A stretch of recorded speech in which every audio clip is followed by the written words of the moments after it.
Elvira. Today, I'm gonna present about my research. The title is Developing a Conceptual Framework of Green Loyalty, Integrating Green Perceived Value and Green Trust in the Context of Eco-Friendly FMCG Product. So, this is the content.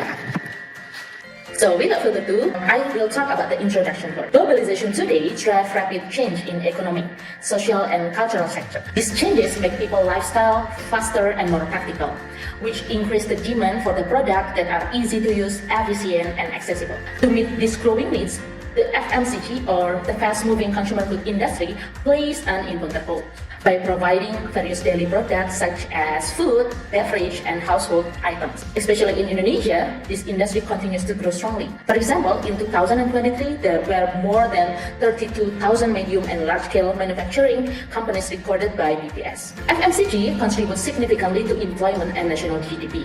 This industry also gives many job opportunities and support Indonesian economic growth. The next phenomenon is the sustainability challenge.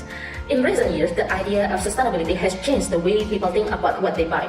The consumer not only care about price and product quality, but also whether the product they use are ethical, safe, and environmentally friendly. So sustainability reshapes consumer expectation in FMCG sector.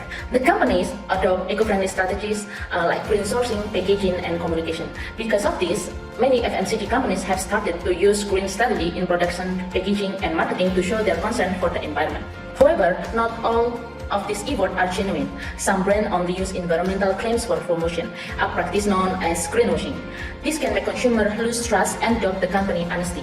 Therefore, to gain long-term customer loyalty, companies need to build real and transparent green strategy that can increase consumer trust and show a true commitment to sustainability. We have heard a lot of disturbing news about the waste that is produced from many products. One of the products is come from FMCG.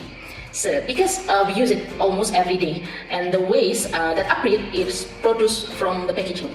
So many communities have also images that care about the environment. And then move to the research purpose, there are a gap. There are only limited integration of GPV, or Green Perceived Value, Green Trust, and Green Loyalty in FMCG research, especially in emerging market. So it is important to understand how consumers develop trust and loyalty towards eco-friendly product. Many studies have discussed green marketing and consumer behavior, but research that connect Green Perceived Value, Green Trust, and Green Loyalty in the FMCG industry, especially in developing countries like Indonesia, is still limited. So there are some theoretical foundation in this research. The first one is theory plane of behavior, and then the value belief norm theory, or VBN theory, and then the third one is trust commitment theory. So the purpose is this framework is expected to help us better understand how Indonesian consumers behave toward green products. It can also guide companies to create honest, clear, and sustainable marketing strategy. Building a strong green loyalty will not only improve business performance, but also support the Indonesian goals for responsible consumption and production, especially for SDGs 12. The next chapter is research method. The conceptual framework is designed to address the limited understanding of post-purchase loyalty behavior among consumers of eco-friendly FMCG products in emerging markets. This research built a conceptual model based on a hierarchical framework of trend theory, middle theory, and applied theory. And the purpose is for integration of cognitive and affective and also behavioral dimension that can explain. So guides FMCG firm to design a true-based, value-driven, authentic green strategies that can support a sustainable marketing and long-term consumer retention in Indonesia. So the next chapter is result and discussion. As you can see from the slide, we can see the green loyalty framework.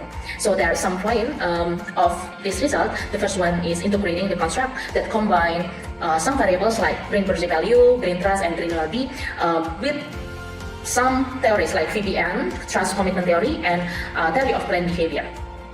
And also, this framework gives cognitive foundation. GPV reflects a moral, functional, and emotional evaluation of eco-friendly product.